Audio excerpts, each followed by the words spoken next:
जन्मदिन आया, बधाइयाँ बाज रही। नंदू यादव का जन्मदिन आया, बधाइयाँ बाज रही।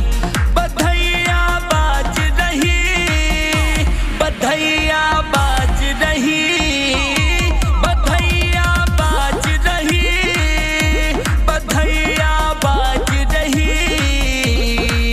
4 जुलाई का शुभ दिन आया, बधाइयाँ बाज रही। नंदू यादव का जन्मदिन आया, बधाइयाँ बाज रही।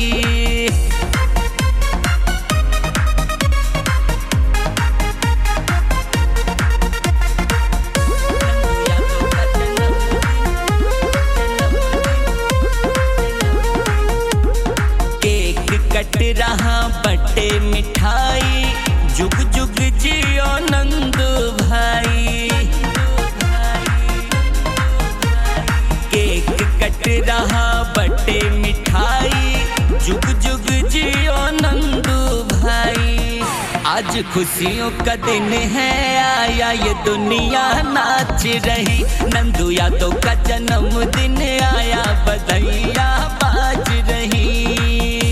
बधाइयाँ बाज रही, बधाइयाँ बाज रही, बधाइयाँ बाज रही, बधाइयाँ बाज रही। नंदू यादव का जन्मदिन आया, बधाइयाँ बाज रही।